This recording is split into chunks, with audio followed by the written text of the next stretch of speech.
Who are the top 10 fantasy football busts for the 2025 NFL season? We're going to discuss it, debate it. So we're going to get into all that.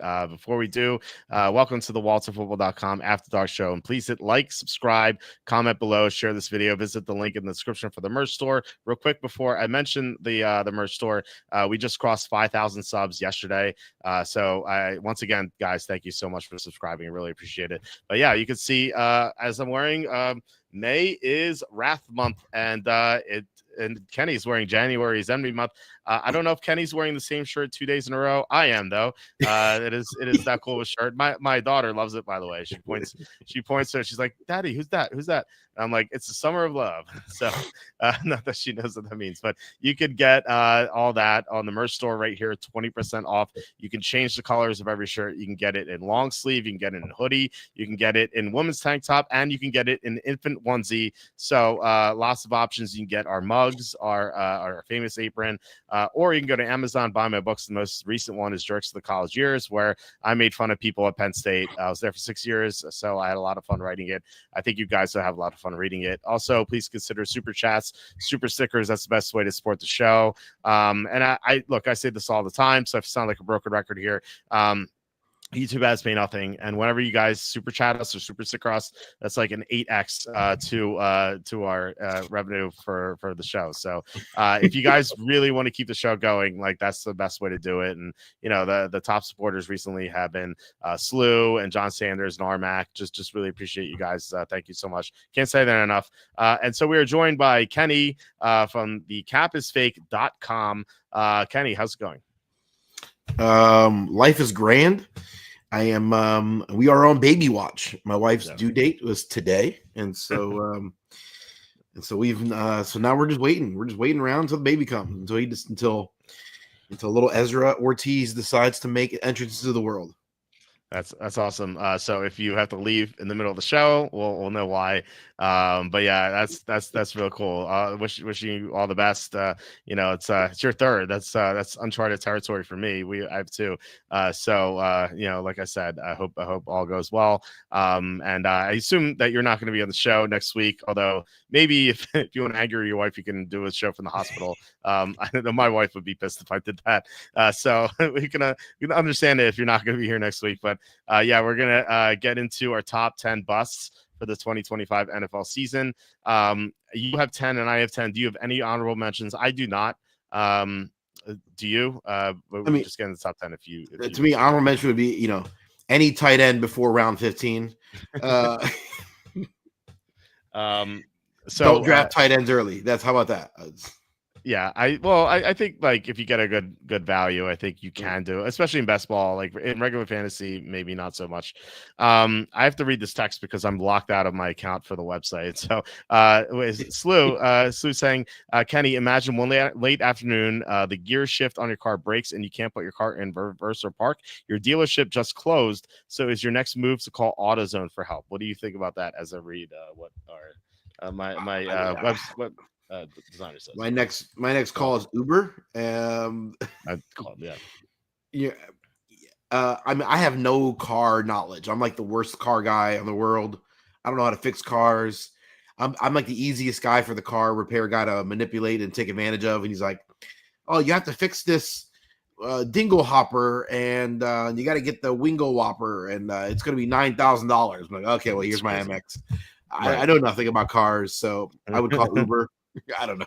Yeah, well, I called Uber on the way there, you know. So, I get it. It was horrible. I called AutoZone, and this woman picked up, and she's like, I was like, I explained my situation, which is what happened here, and she's like, scrubba around.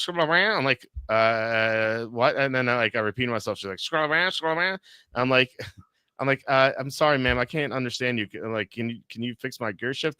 And she's like, hold on a second. And she gives the phone to a man, and he says, like, oh, what do you want? And I'm like, so I explained myself again, like my gear shift is broken. I can't go in reverse or park.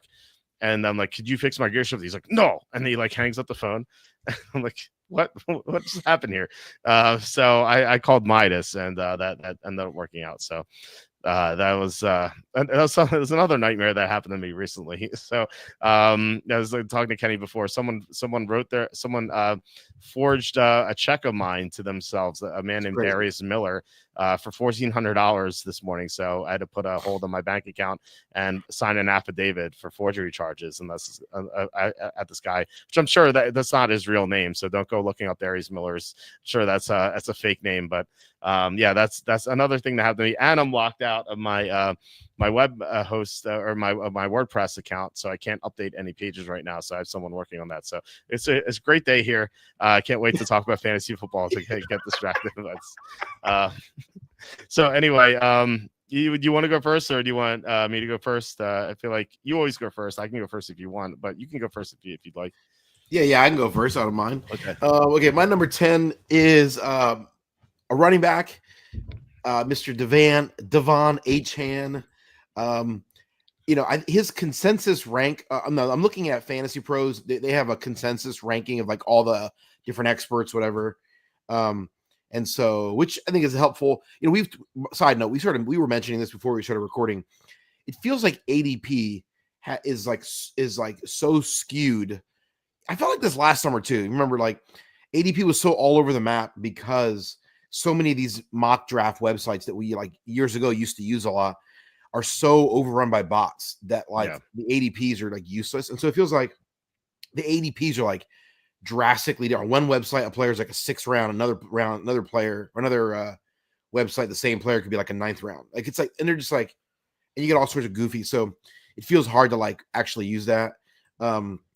I do wonder, like the ADP so often is just tied to like the rankings of the site you're on. Like, so it's like if your league's using ESPN, my guesstimate is like you can pretty much look at the ESPN consensus rankings, and that is in essence the ADP, right? Like people are just going to so often draft off the rankings of the site they're on. So, so anyway, all that to say, Devon Achane, according to the Fantasy Pros, he is the 7th consensus running back. What? Where? How? I mean, in PPR he might be a little bit higher in the standard, but I mean, I have him 16th overall as running back, and I'm not sure I even love him there. He's a great talent. Don't get me wrong, he's a great talent, but he's little, and I think there's that offense could totally fall apart. He could get injured because he's small. They totally overused him last year. I can't imagine they want to use him like that again. And if they do use him like that again, I can't imagine he can hold up at his size. And they've got Jalen Wright there, who's a talented running back who is 212 pounds. Actually the way a running back should be built. And so like I don't know. I've in best ball, I find myself drafting Jalen Wright a lot in late rounds. I've been just drafting him like crazy. He keeps going up my percentages. By the way, I just crossed over the 100 mark. I've done 100 best ball drafts now this summer. Very nice. So the idea that you're going to spend a 1st round pick, Devon Achane, in any league format makes me very, very nervous. Of course, you have to worry about Alec Ingold, the touchdown vulture or the touches vulture for every Miami player. You've said this many times. Like, you can't win your league in the 1st round, but you certainly can lose it in your 1st round. And to me, Achane has like lose my league like just written all over him. I want no part of him. To me, he's like an early 3rd round pick, and 12 team typical standard league.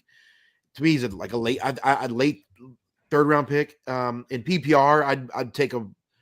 I don't draft PPR season long because I'm an adult. But but if I did, I maybe late 2nd round. But 1st round pick, that's insane. I have taken him pretty early in the 2nd round in best ball. I think he's a much different player in best ball than regular fantasy. So I agree with what you said about the downside. Like, this guy is brittle. He could easily get hurt. He plays on a team with a shaky offensive line, although they did upgrade at guard with James Daniels. So the run blocking could be better than their pass protection. You also have to worry about Tua, because when Tua goes down, the coaching goes out the window with Mike McDaniel, as Slew pointed out. Like, there's one game last year where Ingold had as many touches as Hill and Waddle combined. It was that Seattle game in I think it was week 3 or week 4. It was week 3, I think. Yeah, it was just disastrous coaching when Tua's hurt. So you have all these landmines for Achane, and so you have to avoid them.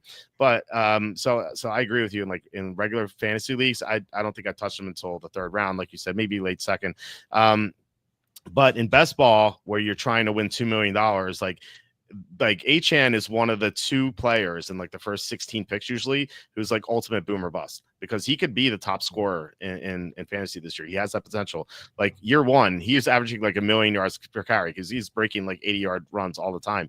In year 2, when he didn't have the blocking, he caught like 1 million passes. What if there's like a confluence this year where Miami's blocking is better through Daniels, so he's getting those long runs again, and he's catching a lot of passes because the defense sucks and they have to play from behind? Like what if both things happen and he doesn't get hurt? Like he could easily be the top fantasy player in this year. So I think in best ball, I draft him quite a bit. But when we get to our real fantasy leagues, I don't know if I'm touching him. Yeah, I won't be touching him. It's highly unlikely. Someone else is going to like him more than me. Yeah. Someone's going to take him. I predict 10th overall. I think we both know who that is in our league.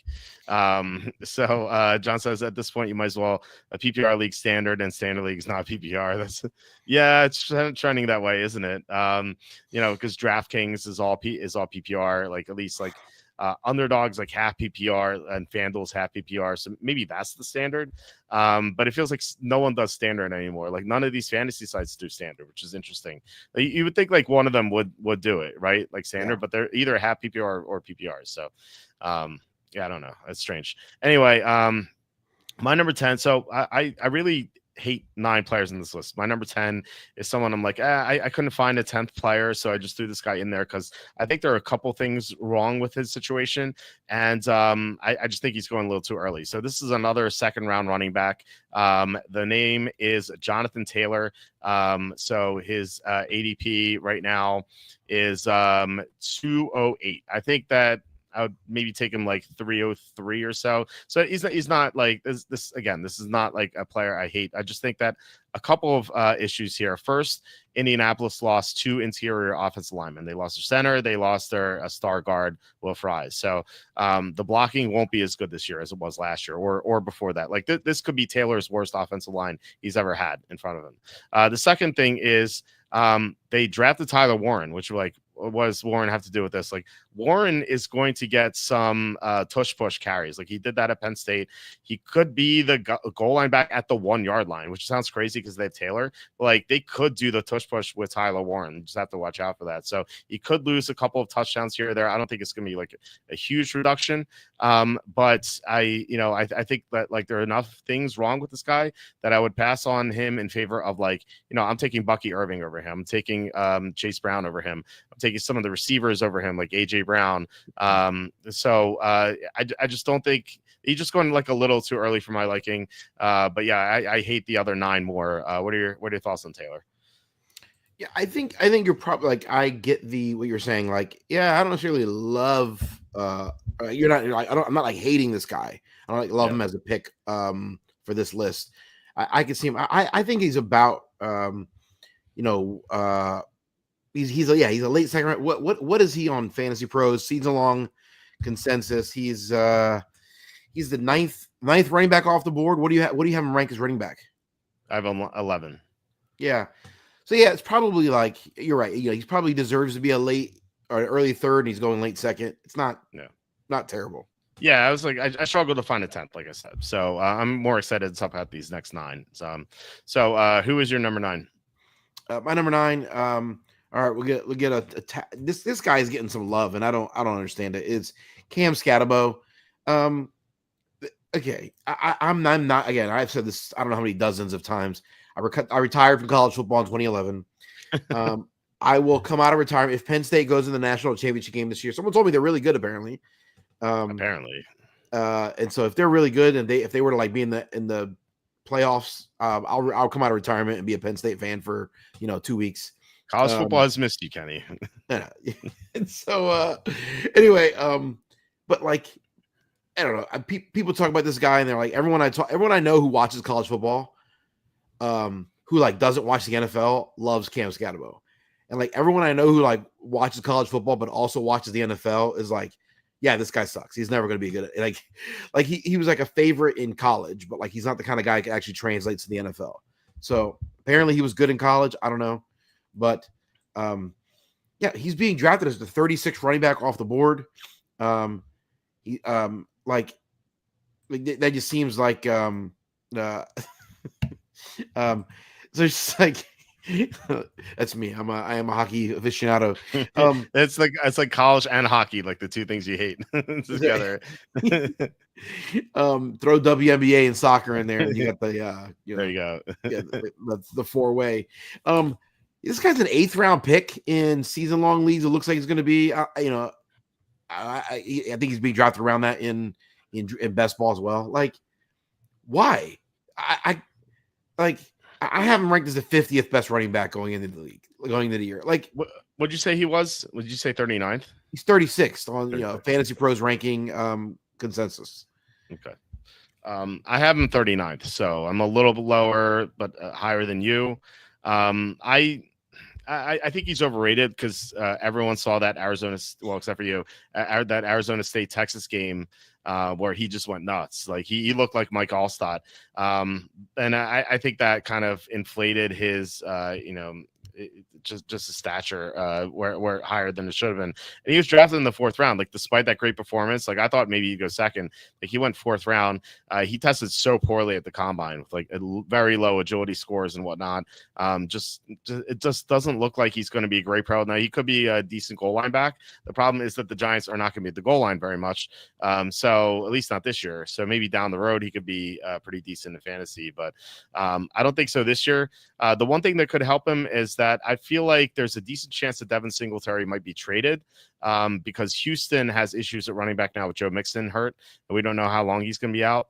So like Singletary played for Houston before. Like, what if the Texans are like, hey, just offer the Giants a late round pick for Singletary because there are issues. So I wonder if that happens, and then like suddenly Scatterbo's going to look better. Tracy will look better too.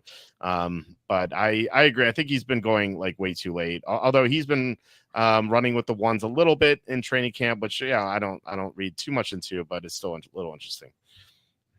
Yeah, I'm not touching him. You can have him. I'm lower than him on consensus anyway. He's going like 8th, 9th round in best ball, which is crazy. Like if he was going like 13th round, I'd have interest. But like 8th, 9th is just way too early. Scotty was white, hard pass. So is CMC. There you go. I wonder what the counter to that is. All right, my number 9 is Tataroa McMillan. His ADP is early 5th round. He's going early, or he was going earlier than this. A couple months ago he was going like late 3rd, early 4th, and I thought that was insane. And like he's slipped a little bit, but I don't think he's slipped enough. People love this guy because he's a top 10 pick, but he really shouldn't have been a top 10 pick. Like Carolina took him at number 8 because the owner requested it. Like the owner didn't want to look bad about like Bryce Young. Like he took Bryce Young when everyone else wanted CJ Stroud in the front office, and then he fired a bunch of people who wanted CJ Stroud. It's exactly what Bill O'Brien did because he didn't want Deshaun Watson, and then when they took Watson, he fired everyone because he wanted to draft. He wanted to start Tom Savage instead. It's kind of like how dumb Bill O'Brien is. But anyway, like if it wasn't for David Tepper's meddling, McMillan wouldn't have been a top 10 pick. And so if he would have went in the teens, which is probably where he should have went, I don't know if he'd be drafted this high. I think he'd maybe go like a round later. This guy's quoted as saying he doesn't like football. Like he said he doesn't watch football. So I don't know. I want my guys to be like passionate about the sport or what they do. And like this guy just feels like he's in it for the money. And so I don't know. I don't know if we're going to see his best effort like now that he is in an NFL contract. And plus you have to worry about Bryce Young. Like he had some good performances late last year, but it's still Bryce Young. I don't really trust it. So what are your thoughts on McMillan?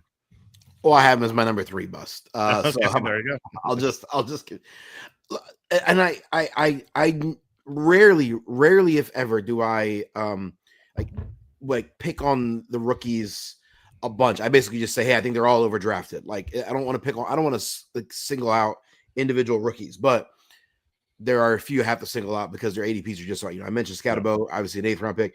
Yeah, McMillan being in the 4th round. I mean, it's just absurd. Like, and when you read again, I don't watch college football, but I read all their scouting reports. CBS scouting report, Matt Waldman. I read what you guys write. Several other guys in the industry. I read other stuff, and like no one thinks this guy is really a premier like first round talent. Like, yeah, I asked someone who knows a lot, and I just said, "Hey, how good is this guy compared to like the first round receivers from 2024?" He's like, "Oh, he's way behind all of them." Like, yeah, like even like Brian Thomas, yeah, like. So you're just like, oh, okay. Then what's the point? Like I don't understand why is this guy in the 4th round? If there was one thing, if he was like, okay, he's going to be the clear number 1 receiver in like a good offense with a good quarterback, is he clearly the number 1 in the offense? I mean, I don't know. Adam Thielen looked decent last 5 games of the year. Like he's still going to be. He's not gone away. yeah. They've got the Jalen Coker kid. Like he's not amazing, but like. Is McMillan clearly number 1 from day one? I don't think so. And is this going to be a great offense? I don't think so. Why would you draft this receiver here? I mean, and so where do you have McMillan drafted or rated? I have McMillan as my number. Where is he? For some reason, there he's number 47. Number 47 receiver. Okay, I have him ranked as 69. Okay. Which is why you have his number 3 bus, not number 9. Yeah. He's the 28th running. His consensus is wide receiver 28. That's crazy. Yeah. He's being drafted like he's the 28th. I literally have him at 69. He probably could have been my number 1 easily, except he's a rookie and like there is a chance that he's great like early in his career. Like we've seen that from rookies. So it is possible. It is possible that Bryce Young takes a huge step forward. Sure.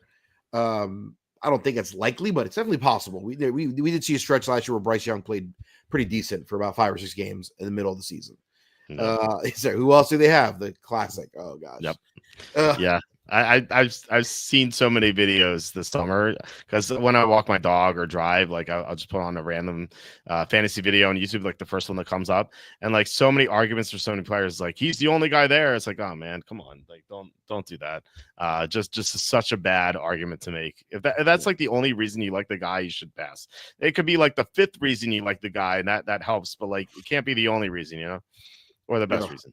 Yeah. So he's so we just got to my number 3. Okay. Yeah. All right. Well, we got to your number 3. Who's your number 8? Oh my god, like this guy sucks. I can't. Okay, my number 8 is Jordan Addison. I actually like Jordan Addison as a player. I really do. I think he's a nice compliment.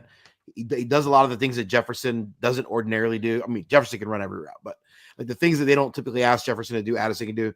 He's a nice compliment. I like him as a player. He's not amazing, but man, he's the 36th running. He's coming off the board as wide receiver 36, and I'm just not sure. I think there's just enough guys that I like ahead of him that makes me concerned. Do I think he's good? Yes, but like to me, I have him right at wide receiver 40.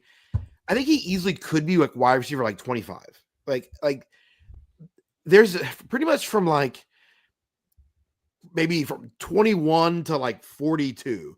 You can almost like rank those guys in any order. Like, I mean, there's a pretty, and so, but for me, it's like 36 is probably not terrible. But I'm not sure. And then I'm also, what if JJ McCarthy sucks and like this offense takes a step back and they don't have a great second? And then what if, and they've got this great rookie that they love, Tyler Felton, or is it Tyler or TJ? Ty Felton. Ty Felton. Yeah. The guys in that organization, they say he's awesome. They love him. And then of course Addison could get suspended for the off the field stuff, and I just don't feel like that's being baked into his ADP. So yeah, I like him. I think he's a good player. He's the 80th. You know, he's what is he? 80th player off the board. Is that right? No, that's not. He's the 80th ranked player in consensus. Mm-hmm. But I feel like he's going in 8th round, 7th round. I've seen him go sometimes. You know, in best ball. So I'm just like, for a guy that might get suspended with some question marks, that feels just slightly too early to me. What did you say? What number receiver was he? Kind of So curious. I think his consensus on Fantasy Pros is 36. He's a 36 wide receiver off the board.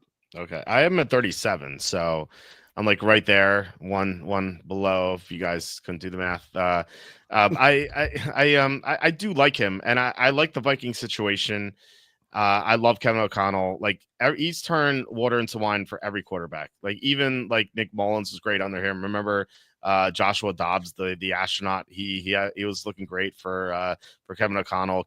Or Kirk Cousins had his best year under Kevin O'Connell. So I'm bullish on McCarthy. Like I didn't even love him as a prospect coming out of Michigan. But I think under Kevin O'Connell, I think that he's gonna be really good. The problem is the suspension. Like I'd be surprised if he's not suspended. So obviously we don't know how long that's going to be. I think maybe 3-4 games or so. That's problematic. I think there's a chance it's only 2 games. But yeah, we don't know yet. It's kind of annoying that we don't know that yet. Like it's like NFL, like can't you just expedite this? Like the people have fantasy drafts to do, you know? So I'd love to hear what that exact suspension is, but we'll see. Ryan asks, how do I draft with the 101 while keeping Nico Collins in the second and McBride in the fourth? Is that that's I assume that's keeper leagues. You have so you have Nico as a second round pick and McBride in the fourth. So at 101, I would assume that you would take a running back because you have 2 non-running backs there. And so if you don't draft a running back at 101, you're only going to get 1 running back in the first 4 rounds. So I would either draft Bijan or Barkley. Like Barkley has more upside, but more downside because of his workload last year, whereas Bijan is safer, but I don't think he has the same upside as Barkley. So it really depends on how much risk you're willing to take on. I personally would take Barkley over Bijan, but it is pretty close. What would you do, Kenny? Yeah, I'm probably taking Barkley. Okay, yeah, I agree. Yeah, well, good luck, Ryan. Hope you nail your fantasy draft. But it's either Barkley or Bijan, and we both would say Barkley. I made it onto NFL Network today. Nice. Yeah, you were at training camp practice. That's awesome. I hope you had fun. That was a really cool experience. Sounds like. Okay, so my number 8 is Jerry Jeudy. Jerry Jeudy's ADP is what is it? It's 612. Little too early there. I think like 8th round is where I'd consider him, like behind Emeka Egbuka and Ricky Pearsall and Jawan Jennings and Josh Downs and all those guys. Like I feel like he should be in the same range as like a Jaden Higgins or something. But he's going 2 rounds or 3 rounds or earlier than he should. This violates one of my rules. We talked about your rules before. Like, don't say who else do they have. One of my main rules is don't draft players on horrible offenses. Now, unless they're elite, like Malik Neighbors, for example. But like Jerry Jeudy is not that sort of player. He had some great performances last year. That was with Jameis Winston. Look at the games where he played without Jameis Winston, where he had Deshaun Watson, who sucks, or Dorian Thompson-Robinson, who's even worse. Like he did nothing in those games. And like this year, like they have Flacco to start, but like you need Flacco to stay as the starter, and you need him to be the same player he was 2 years ago. And he wasn't that last year. He was terrible for the Colts last year. So like, and yet he's the best option the Browns have. Like if Flacco gets benched, eventually he will. It's going to be Kenny Pickett, who we know sucks, or Dylan Gabriel, who's 5'11", or Shador Sanders, who's driving 120 miles an hour all the time. Like there's no good options here for Jeudy. If they like traded for Winston randomly, that'd be like, okay, I'm on board the Jeudy train here. But there's no Winston to just bomb the ball downfield to Jeudy. And I think people are just like remembering that crazy game he had against the Broncos on that Monday night. That's not going to happen again. Like you might have like 1 or 2 big games this year, but like you need way more than that from a 6th round pick, and he's not going to deliver that for you. So what do you think about Jerry Jeudy? Oh, well, what I think about him is that my next player on my list, number 7, is Jerry Jeudy. So, all right. So you want to add on to Jerry Jeudy here? No, I think you said everything right. Like there's some talent, but I don't think he's an amazing talent. And there's some opportunity here for him, but not a lot of opportunity. And so, yeah, I think you're right. I think he's going off the board in Fantasy Pros, he's the consensus wide receiver 33, which is not terrible, I guess, but yeah, it's just I have my wide receiver 39. So, not a huge gap there, but I think this could end up being, this also could go really bad really fast. If this situation goes totally out of control, even if there's a few injuries, this offense could be absolutely putrid, and then he's totally useless to you in the second half of the year. And so I think, so in fact, I actually don't think he's as bad of a bust as some of the guys lower on my list, but I have him a little bit higher on the list because I think he could be totally useless the last 6-7 weeks of the season when you need him most, heading in your fantasy playoffs. I'll say this, like if you randomly get Jeudy on your team, like if you're like an auto draft and you just forget and you have Jeudy on your team, you could trade him after week 1. Don't panic because they play the Bengals in week 1 and the Bengals have the worst defense in the NFL. And I think the Browns are going to win that game. So like that could be Judy's best game of the year. So if he has a good game, trade him as quickly as possible after week 1, because the things are going to get a lot worse for the Browns after the first week of the season. John says, I'm not sure if I can name another receiver on the Browns with Cooper and Moore gone. Well, Cedric Tillman is he's pretty good. He had a couple good performances last year, but same thing with Jeudy. Like if they had a competent quarterback, I would love Tillman as like a 14th, 15th round pick. But it's just another player in a horrible offense. I don't want to trust. I don't want to like touch anyone on the Browns. Like there's no reason to do so. They're all being overdrafted except for Tillman. He's probably going in the right spot, but I'd rather take other guys with more upside. So that was your number 7. My number 7 is RJ Harvey, running back on the Broncos. He is the main who else do they have guy, or at least he was, because they signed J.K. Dobbins afterward, but like before the Dobbins signing, there's like, who else is there? There's no one else. I'm like, well, there's no guarantee RJ Harvey is going to be good anyway. Like we had him in the 4th round of our mock drafts, like both Charlie and I, just because he's just not that good. Like he's a very explosive player. And please tell me if this sounds like someone. He's a very explosive player. And if he gets into the open field, he can just go the distance when he touches the ball. The problem is he has no running IQ. And so he doesn't know where the running lanes are. And he dances around a lot behind the line of scrimmage. He's pretty raw as a runner. Does that remind you of anyone that you used to watch very closely? Oh, that is my favorite whipping boy, Mr. Miles Sanders. Yes, I think Miles Sanders is a great comp for RJ Harvey. That is not a compliment. Yeah, no, it's not. So I don't like this guy. And another thing to consider is that like there are some coaches who want one running back. Kyle Shanahan, for example, he always wants one running back, which is why you should draft Guerendo. There's coaches who only want 2+ running backs. Sean Payton talks about all the time. He wants a rotation. I think he wants what he had in 2017 when he had Mark Ingram and a rookie Alvin Kamara. I think he wants Harvey to be his Kamara, and I think he wants J.K. Dobbins to be his Mark Ingram. And so people are saying, okay, Dobbins is probably going to get hurt, which is probably true. But if Dobbins gets hurt, I don't think it's going to be just the Harvey show. I think that it's going to be Harvey plus McLaughlin, or Harvey plus AT or Estebe, or Harvey plus Bidet. Like someone is going to be linked to Harvey. I don't think it's ever going to be his job alone. And he's a bad pass protector. Like I don't think he's going to be on the field all 3 downs. So if all these things, he's going too early in my opinion. I would take him round 8, round 9. He's going round 6. No, thank you. What do you think about Harvey? Okay, well, we did not confer on this before. We never had this much overlap. RJ Harvey's my number 4th player on the list for me. Jeez, you have to name some guys I have first. I feel like this is one-sided here. He's a 6th round pick in best ball, 5th round pick, 6th, some of that, right? Yeah. And let me see, Fantasy Pros, he is the what is he? The RB24 consensus. Like, it's crazy. What? This seems insane to me. Same deal. I actually think I have him as their 45th running back off the board or rank. But yeah, same thing. Everything I've read about him is that this guy is someone actually comped him to Tevin Coleman is what I saw, which I thought like similar to what you were saying. Like there's some great athleticism. There's some home run ability. He's got the frame to be a great running back, but doesn't have the vision. It doesn't see, and so those guys just don't. They rarely pan out.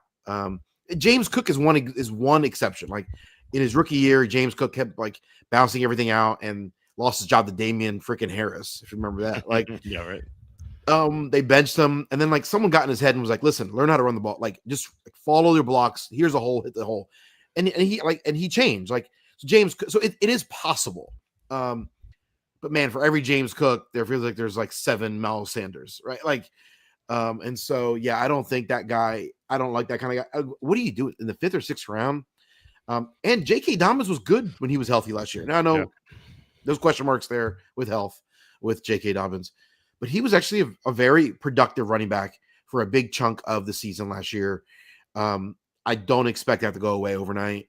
And so, yeah, the idea that you're going to have Harvey as your, RB2, in your fantasy season long, seems like a ridiculous idea to me. Yeah, it should be a high upside RB3, like not RB2. I totally agree with that. Yeah, you're right about Dobbins. Like, he was great when he had the chance last year, and of course he got hurt. Like he's going to get hurt again. He always does. But as I was saying, like, even if he does get hurt, it's going to be someone else attached to him.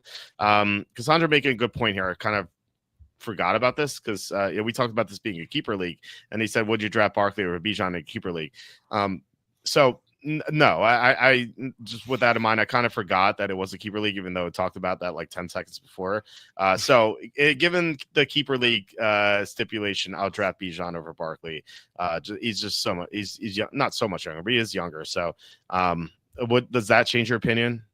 It probably doesn't in that situation because it seems like he was in a league where you lose the round that you drafted that player. At least like so, if you draft Bijan 101, then next year you're giving up a first round pick to keep Bijan. I'm assuming that's the rule. That's how a lot of keeper leagues work. And like, it depends on where you're drafting, I guess. But I probably don't like. I like keeping keepers where there's value. I want to keep a guy like I wouldn't even. He had Nico Collins in the 2nd. I don't even know that I want to do that. I'd rather keep someone in the 6th or 8th or 9th and keep my higher round. So. Yeah, and I also in keeper leagues, my hack in keeper leagues is I go all in on I think people overvalue the future. I think that's one way to get an edge in keeper. People will way overvalue, what's going to happen in 2027 or 2028. I'm like, that's true. I'm trying to win in 2025. Money in 2025 counts. Right. So I think it's close. I don't think it's crazy. I think most people would probably say Bijan, and I think that's probably the safer pick. And there is a little upside. I think Barkley's in his prime. I think Barkley could have another 2. Like he could have 2,000 yards this year again. He could have 2,000 yards. Like he's in his prime. They're going to use him. The Eagles aren't going anywhere. I wouldn't be afraid to keep Barkley. Yeah, I agree with you that the future is overrated. And to add to that, you also get to fight inflation a little bit by getting the money now. And because unless your league ups the prize value to factor for inflation, then you're going to make a little bit less for your 2027 money rather than 2025. So that's something else to keep in mind as we had the Fed meeting today, of course. And once again, they didn't drop interest rates, which is ridiculous. Anyway, we could talk about that all night if we wanted to. And I kind of do want to, but we have more bust to talk about. So we talked about my number 7. So you're up with your number 6. And by the way, Kenny, our WordPress is working again. I just was able to upload something. So there we go. Thank you. Well done, Dennis. Thank you. Yeah, thank you to Dennis, our web developer. I have to have him on as a guest sometime, maybe as a fantasy drafter. I think I tried to have him on before, and he's like, I'm not prepared. But he would be a good guest. I mean, he knows his football, so I'll have to have him on at one point. So okay. My number 6 is and this is not a player I hate. I just think I don't understand the draft positioning happening here. That's Jordan Mason. He's going in the 7th or 8th round in best ball. Probably a little lower in season long. He's probably 8th or 9th round pick in season long. Fantasy Pros consensus, he's RB 36. That's again not like it's not criminal. Um, I have him as RB 46. Um, man, there's too many things that can go wrong here in this situation. Jordan Mason looked very good in San Francisco. There's no doubt. He had some really good moments. However, like that system is really made for him. And I'm not sure the Minnesota system has the same structure. Um, Also, Minnesota has some options there that they like. I mean, and Aaron Jones is really good. He's been injury prone. Um, but like, yeah, I think there's too many question marks in the system when you're changing teams and you're not the clear number one guy. I don't want to draft that guy in the seventh or eighth round. I want to draft that guy in round 10 or 11. Now Jordan Mason could be a league winner, right? Like he could be a kind of guy like, if Aaron Jones goes down and Mason like ends up being, the best version of himself. Okay, I'll look really stupid by saying this, but yeah, I think he's being way overdrafted. And maybe not way overdrafted, but several rounds. And so for me, I think more he's like a 10th round guy in season long. Maybe he's an 11th round guy in best ball. Maybe you could cheat and get a little more because of the upside there, but I there's no way I'm drafting him in the 7th or 8th round. Yeah, I mean, I was kind of excited when he went to Minnesota because I'm like, he could be, what I thought of Garendo now, like a potential league winner. Aaron Jones is a player who gets hurt a lot, kind of like Christian McCaffrey, like a little less so, but still, Mason, like you said perfectly, like he has league winning ability. The problem is like where he's drafted for sure. Like I said, I was excited and I thought like, hey, I can get him 11th, 12th round. Like not even 10th round. Like I was thinking like 11th, 12th round. And then yeah, he goes like 8th, 9th round all the time. And like this is too early.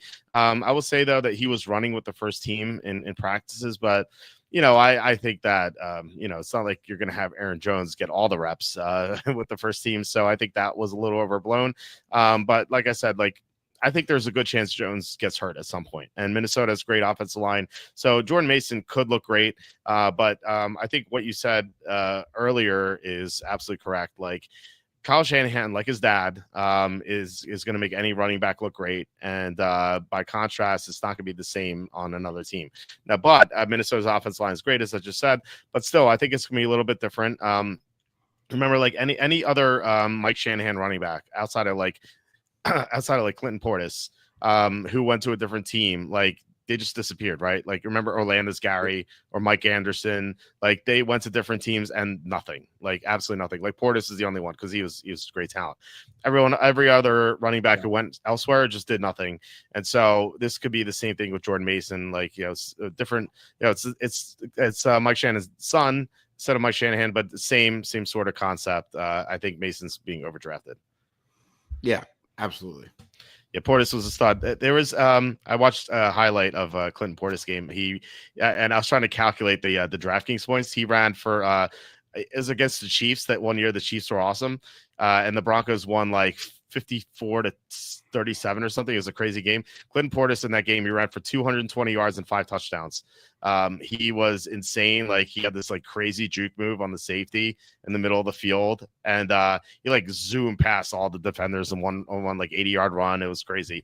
It was like it would have been like one of the best I guess fantasy was still around, but I was saying like with DraftKings, one of the best DraftKings performances ever. If that were around back then, I think it was 2003.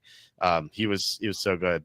Five touchdowns. It was so sick, and he had some receiving work too.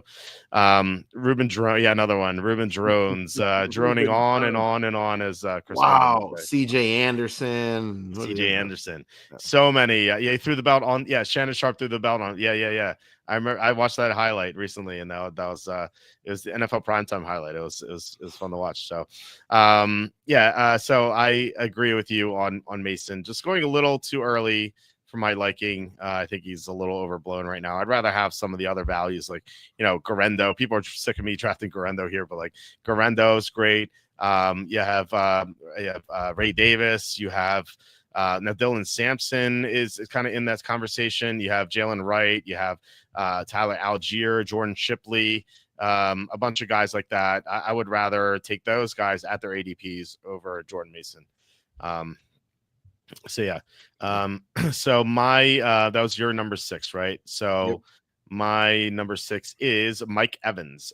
His ADP is 312. Mike Evans has been a great receiver for a long time. He has this long streak of 1,000 receiving yards, although kind of fraudulent last year because like he needed a lot of help on that last play. They should have been kneeling down and they just just threw the ball. But anyway, he is at that dangerous age. He's 32 years old, and anytime you get a speed receiver at 32 years old, you really want to be cautious here. He also has a long history of hamstring issues, so those could pop up. And as we know, like we're in our 40s now. As you get older and older, it gets harder to recover from this sort of stuff, and you're more injury prone. Also, Tristan Wirfs is out, so he's gonna be out for a few weeks. We think maybe even longer. So it's gonna be harder for Baker Mayfield to hold the ball and get the ball deeper to Mike Evans when he's streaking downfield. So I know you don't like him. I'm kind of curious if he's on your list, but he is my number 6. Yeah, he's not on my list. I've loved Mike Evans. I've had him a lot over the years. I think this might. I feel like his ADP is higher this year than it was. I got to go back and look what it was. I feel like his ADP. I feel like he was a value the last 2 summers. He wasn't a 3rd round pick last year for sure, right? Not that I remember. Anyway, I think he was the 3rd. I think he was a 3rd round pick. I could be misremembering. I don't know. I would like to know personally, but I don't know. I have access to that information. If only I had a machine that could help me find that. Anyway, but no, yeah, he wasn't on my list because I don't think it's criminal, and I also am not totally sure what to make of the offense. So, I think it's probably slightly overdrafted. Where would you take him? Is 4th round viable for you? He'll probably have to be. I'm trying to compare like what I want him over Calvin Ridley because I draft Calvin Ridley in the 5th round. And Ridley is younger. Like granted, the offense isn't as explosive, but it's going to be a lot better. And like Ridley has a lot going for him too. I actually think I would take Ridley over Evans. But it's very close. So I think like I would take Ridley usually like mid 5th. So that's probably where I take Evans mid 5th. I would probably take Evans over Ridley, but I think it's close. Okay. Yeah, same thing. If Ridley's going mid 5th and you agree he should be going mid 5th, maybe early 5th. But yeah, he's going 312, as I said. So yeah, sometimes he's going like mid 3rd. Like it's crazy to take an old receiver that early. Like you can sometimes see possession receivers or receivers who run amazing routes play into the mid 30s. Like Anquan Bolden comes to mind. Jerry Rice back in the day. Like Jerry Rice had a Pro Bowl season at 40 years old, which is insane. Larry Fitzgerald played late in his career, but yeah, Mike Evans relies more on speed, and so that's just really dangerous to draft.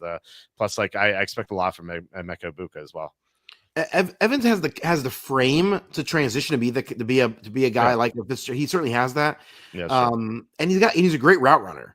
The thing he doesn't have, he's had duck hand problems, over the years, right? Like he's had problems with like drops. It wasn't as bad last year, but man, every year he's got bad drops. And those if you don't have like phenomenal hands and you lose a step, that's a recipe for disaster. I think it's like more concentration issues with Evans. Like it looks like sometimes he just looks checked out, and sometimes he looks like really motivated. It's not like he's always checked out, but like it feels like once every like 3 or 4 weeks he just feels like checked out and he doesn't have a good game because I don't know, maybe he's just frustrated or something.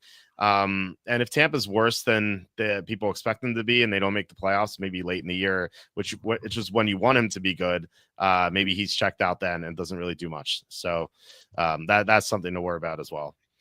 All right, you're up with your number 5, and then you have 4 and 3 have been revealed already. That's right. And so hold on, let me make sure I got the right statistics here. Okay, so this is my number 5. This guy could have been higher on my list. And so yeah, but you're not sure what to do with him. It's Mr. Travis Kelce. Mr. Travis Kelce is the consensus 7th tight end off the board. His ADP is, let's see, in best ball is what is that, like 7th round? Yeah, it's like 7th round. Yeah.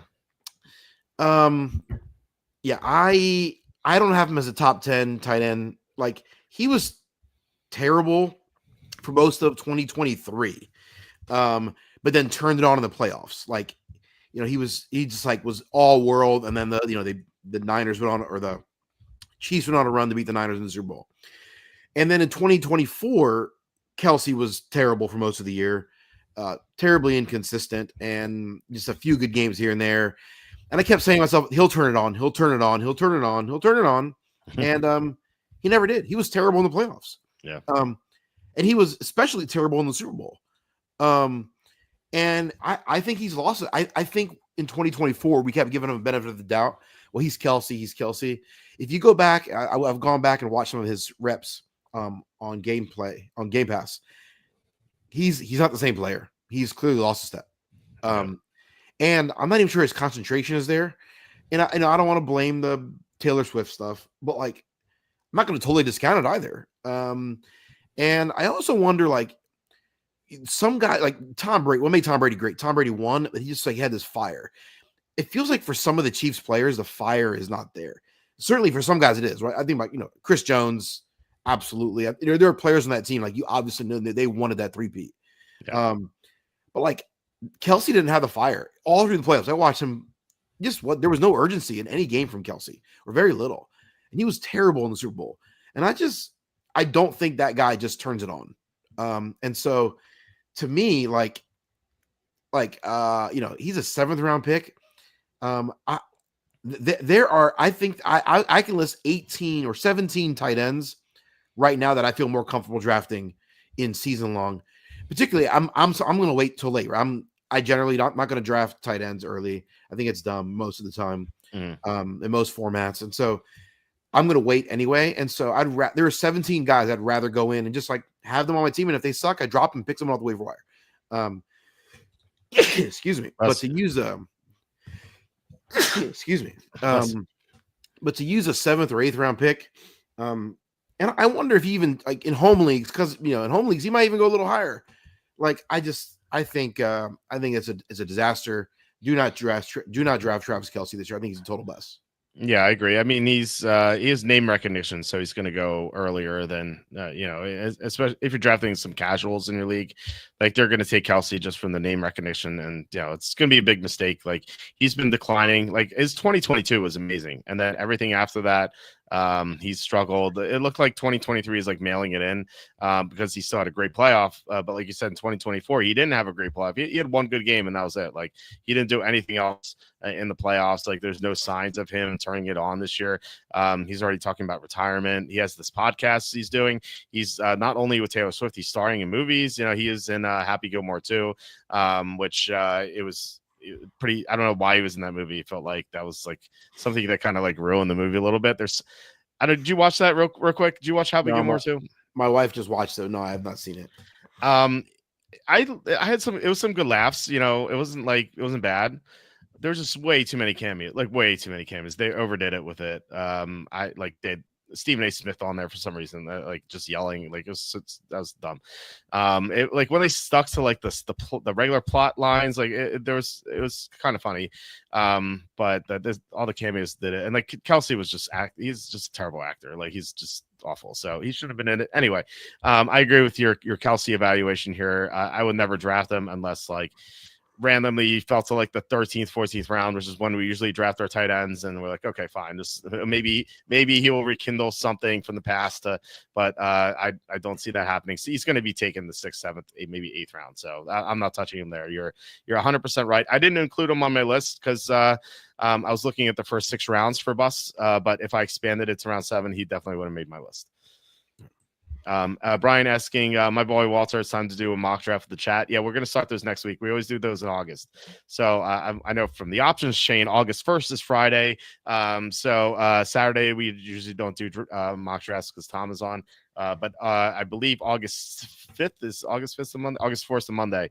So August 5th which is the Tuesday. That is when we're going to start our fantasy drafts. We're going to do fantasy drafts all of August. So by the end of it, you're going to be sick of how many fantasy drafts we're doing. So I promise you, we're going to do all of them all throughout August. Never sick of it, Walt. Well, compared to best ball, dude, it might be less exciting. Also, DK or more a fantasy PPR.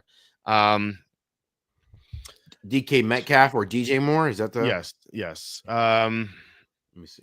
Yeah, I'm kind of curious. It's very close. I wonder where I have him in my rankings. Sort by PPR. So I have Moore number 19, and I have Metcalf at where's number 30. Wow, I thought it was closer than that. No, so I have DJ Moore higher. I don't think Metcalf's a great PPR option. His receptions are usually lower. He's more like big play downfield guy, so he's better in standard. So definitely Moore for me. What do you have? I have Moore ranked 17th overall. I have Metcalf 24th overall. So I'm closer than you do. Yeah. Okay. But yeah. So we both agree Moore in PPR. So hope that helps, Ryan. Okay. So you talked about your number 5, which is Kelsey, and I talked about my number 5, my number 6, which is Mike Evans. So my number 5 is right here, Stephon Diggs. His ADP is 702. So I guess I lied. I did expand to the 7th round, but like I think Kelsey was a little lower in the 7th round. So I think I just stopped with Diggs. Stephon Diggs is coming off a torn ACL and he's 31. Like an older player coming off a torn ACL is worrying. And he just changed teams. Yeah. Well, yeah, that's exactly.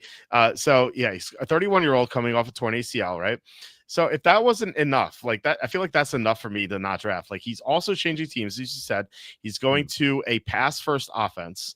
Run first. He's going to a run first offense for the first time really in his career. I mean, like, yeah, he's been pass first offenses all the time. Now he's going to a run first offense, so he's not going to get as many targets as he usually does. Also, he's been on the decline the past couple of years. Like a couple of years ago, he was on top of the world. He's awesome. But ever since like the midway point of the 2023 season, he just hasn't really produced. He had a few good games for Houston, but like it wasn't like pretty mediocre overall. I think this guy is another name recognition guy, like with Kelsey. People remember Stephon Diggs. It's the member berries. I remember Stephon Diggs. So like people draft him 7th round, not even considering the torn ACL. And like, yeah, you hear reports he's healthy and stuff like that.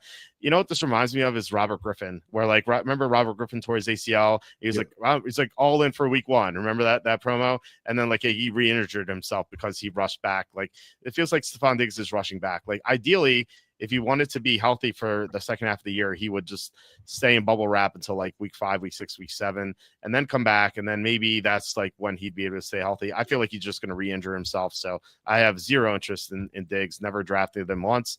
What are your thoughts on Stephon Diggs? Man, we've never done a list with this kind of overlap because Stephon Diggs is my number 2. Wow, I knocked out your 4, 3, 2. It's pretty remarkable.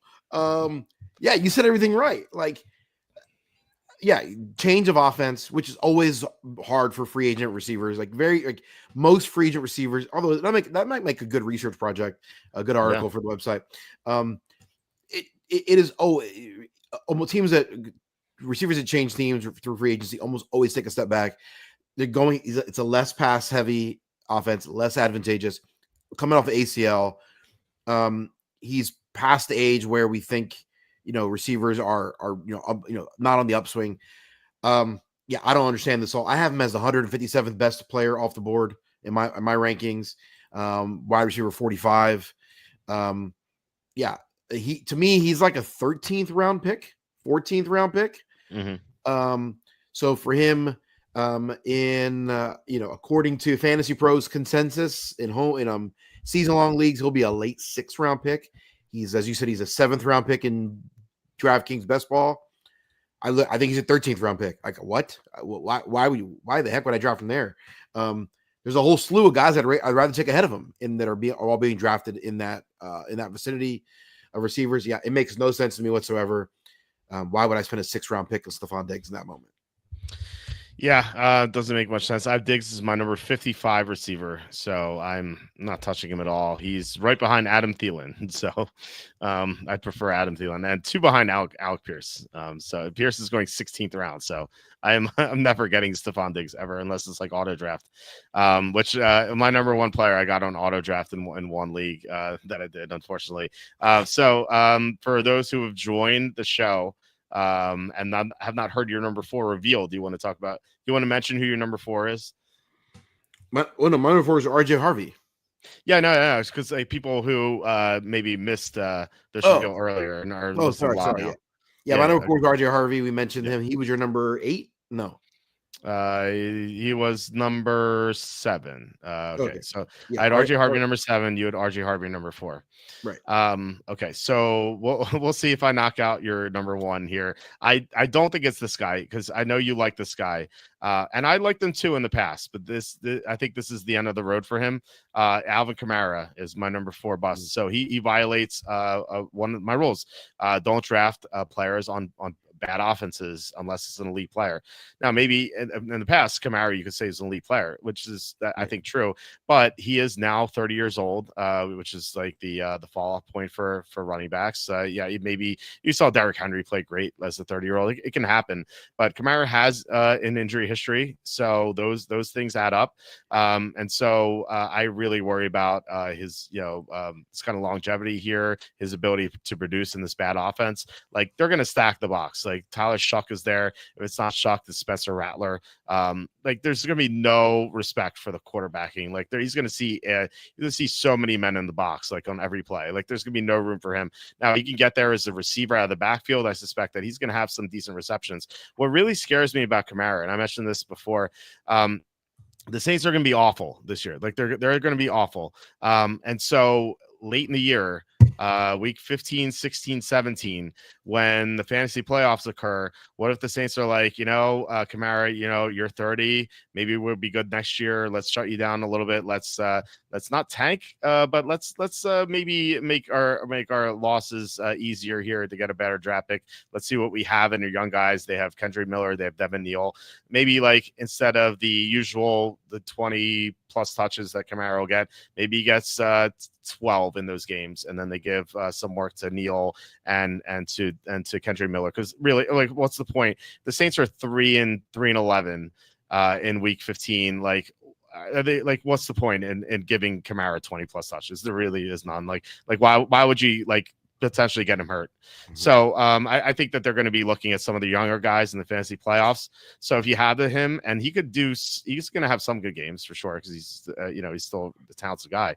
But I think like when the playoffs come around, like you're not going to get the same production out of him. So that worries me a lot. What do you think about Kamara? Yeah, this is a player we're going to disagree on. I actually think he's a value play for this year. I think everything you said is accurate in terms of like you don't want to draft players on bad teams unless they're elite. I still think he's elite. They did phase him out of the offense late in the year last year.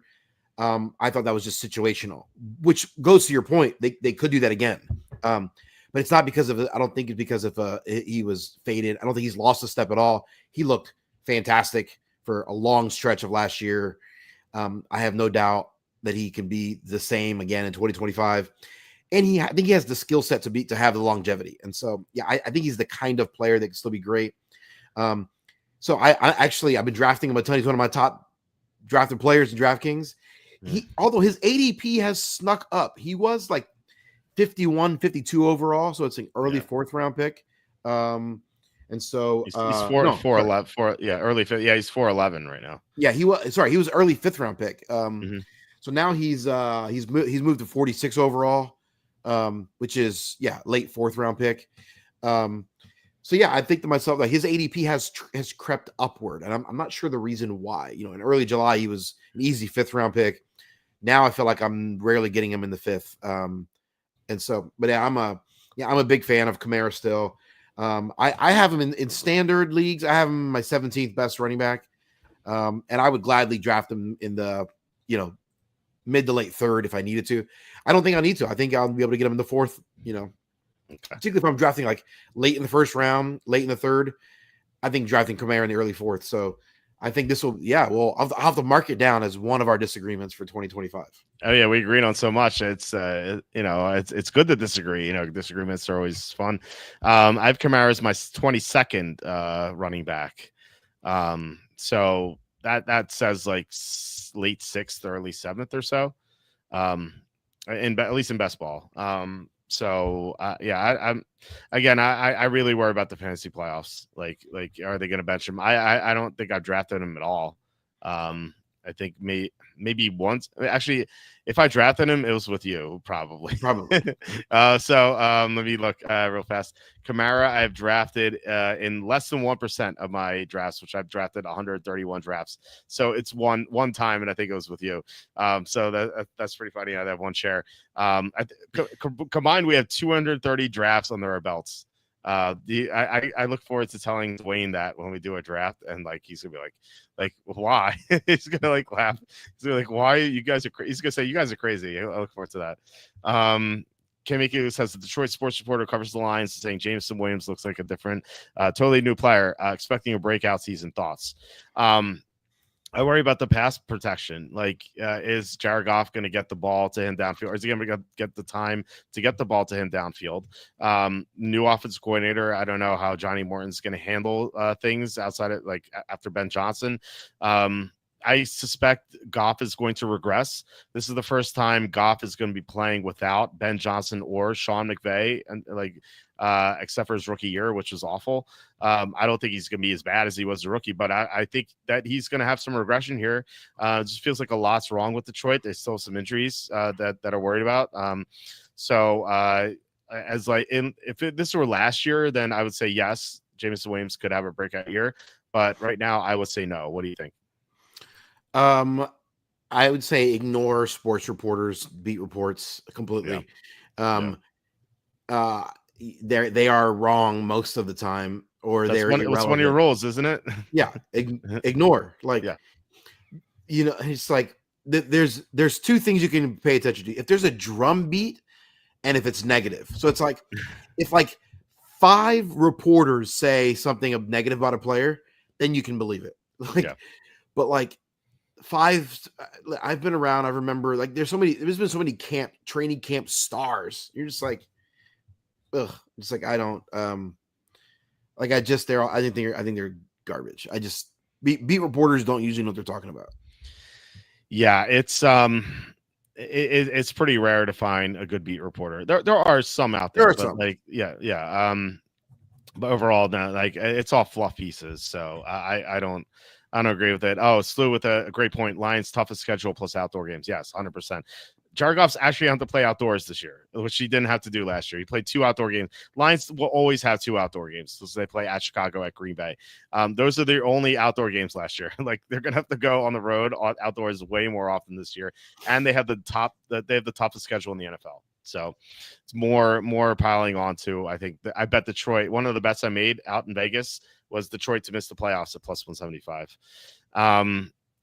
Worries about Montgomery as the RB2. Yes, 100%. Should I get Caleb Johnson or Henderson instead? Shaky with Aaron Jones, but we'll take Mason early if that happens. I love Henderson, Travion Henderson. Caleb Johnson I like too, but less so. Henderson's gonna be a stud. He's already. The thing is, the thing with Henderson is he's one of the best pass protectors in the NFL already. Coming into the NFL, he is the best pass protector in the draft, by far. It's not even close. And so he's going to be on the field on third downs automatically. So you're going to get that as a baseline. And he could easily surpass Stevenson, maybe not week 1, but by midseason. So I think he's going to have a great year, especially in PPR. Caleb Johnson, I think, is going to start at some point this year. I'm not sure when, but at some point. You can't trust a billionaire, Arthur Smith. It's tougher to trust, but the Patriots are going to run the ball a lot. Henderson's going to be on the field a lot. They drafted him early for a reason. So, what are your thoughts here on this question? And so, are you worried about Montgomery as RB2? I wouldn't want him as my RB2 on a fantasy team. No. Is that the question? Yeah, I would not want Montgomery as my running back too. Montgomery was someone that might have they could have made my list, but not. I don't think he's a terrible bust. I just think he's slightly overdrafted. Caleb or Henderson, like in my drafting experience over the last month, is that anytime Caleb Johnson and Henderson are like are in the range like where they're being selected, I just always think there's someone better to take. Like, so that's not like I'm not saying they're bust or dogging on them. It's just like they're rare. There's not been one instance where like I'm looking at my player exposure right now. By the way, I've drafted Kamara in 34% of my leagues. So oh my god, that gives you. I think I've drafted Caleb in exactly 100 drafts I've done. I think I've drafted Caleb Johnson once and Henderson once, like each. Okay. They only one time has Caleb Johnson been the best player at that moment. So I just am not convinced that either one of those guys are worthy. Everything. If I had to pick one or the other, I think I'd lean toward Henderson. I have read a lot that he is great in pass protection, which is always the thing that keeps rookie running backs off the field. Right. Most rookie running backs are not good at pass protection. It takes them a while to learn it. Apparently, Henderson is good at it. Apparently, he takes pride in it. That's a big deal. If that is true, again, we don't know if it's true or not. I don't know if it's totally true. It's beat reporters saying that stuff. But if that is true, then that makes a difference, and Henderson's going to be on the field sooner rather than later. Oh yeah, I mean 100%. And like you can just if you don't want to buy what beat reporters say, you can buy what Charlie Campbell says about TreVeyon Henderson, and Charlie is like I think the most trustworthy person out there. Like he says, like outstanding blitz protection, dominant blocking, like in his scouting report, that's like what he says about TreVeyon Henderson. So he was considered the best pass protecting back coming in as a draft, and I think probably he's like you could top 10 pass protector in the NFL for at a running back this year automatically. And so he's going to catch a ton of passes like already. That's like I said, that's his baseline. So I've been drafting him more lately. I'm only 6% on Henderson. I'm 8% on Caleb Johnson. I do want ideally would love 15% Henderson and maybe 8 to 10% Caleb Johnson. I think that's where I'd want to be. So to answer this question, I would say try to get Henderson. I don't, like I said before, I don't trust Jones to stay healthy. But yeah, if you can pick up Mason, that's a good handcuff to have for sure. So, okay, so what else do we have? Lucas, remember this guy, Lucas Krull, was a camp star for the Broncos last year. Yeah, he did nothing. He was one of those guys. He was always talked about. In remember Paul Turner, the receiver from the Eagles? He was another guy. Yeah. He was always like training camp. Paul Turner, star. He did nothing. He never made the team. I'll say Andrew Mason for the Broncos is about as it come. Grant Cohn for the 49ers is pretty negative. So anything positive he says weighs more. Okay. Well, I mean, we'll see. The Luster comes off the lines a bit this year. Yeah, 100%. Are you worried about Caleb Johnson being replaced by Jonnu Smith at running back today?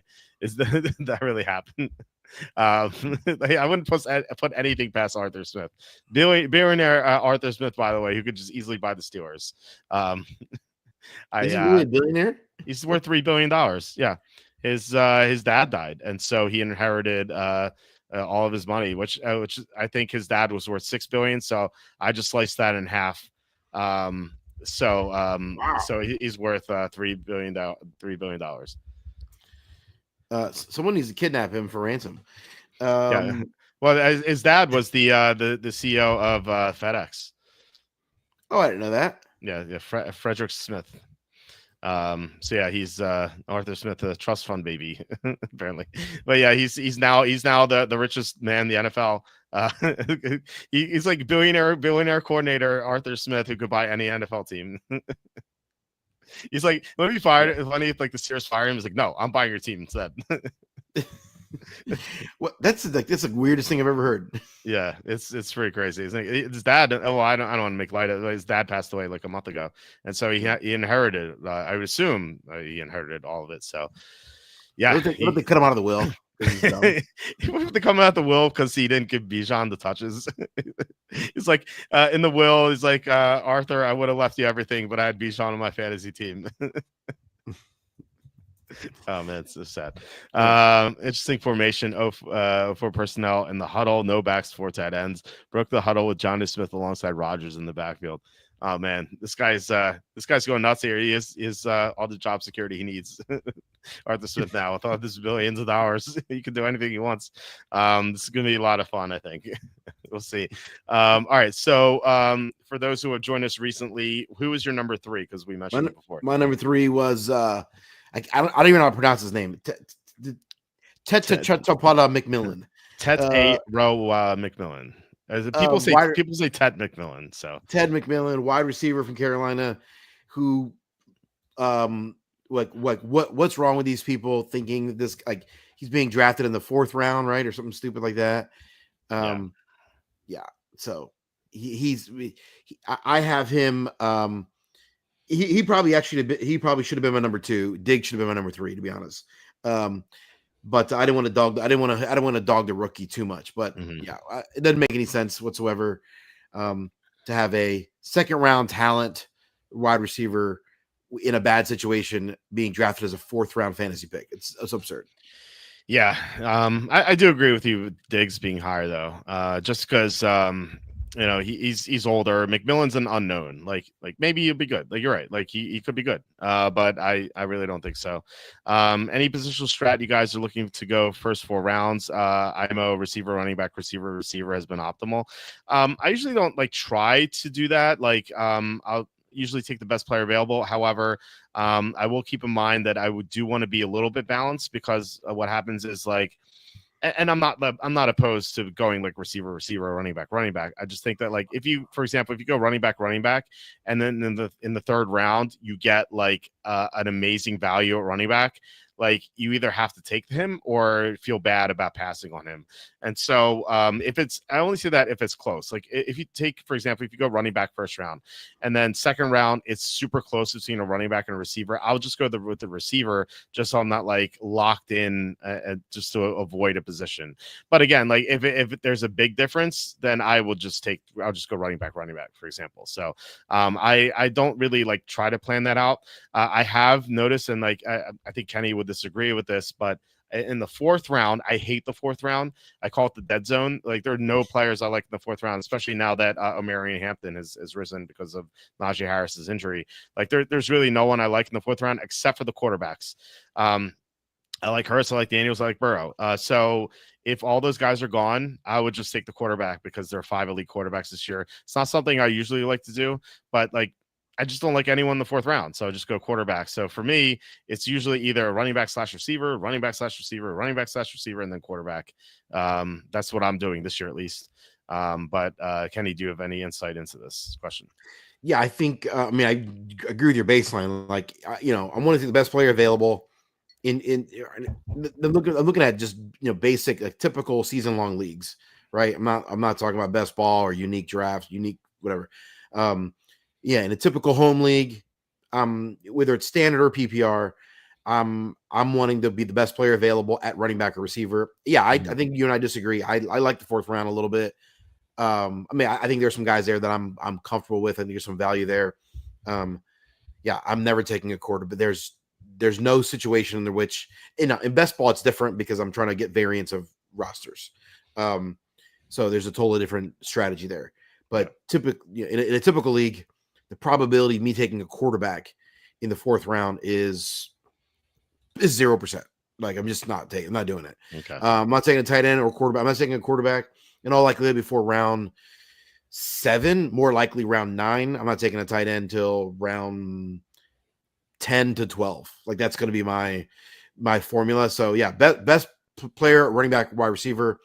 As you said, well, if you run in the situation where you've got a value, the one scenario would be if you've got a flex position, then that's, I could go running back if I've got 2 running backs in a flex. Sure. What if it's 4? What if it's you do running back, and then the 4th round you're like, oh my god, I can't believe this running back fell to me.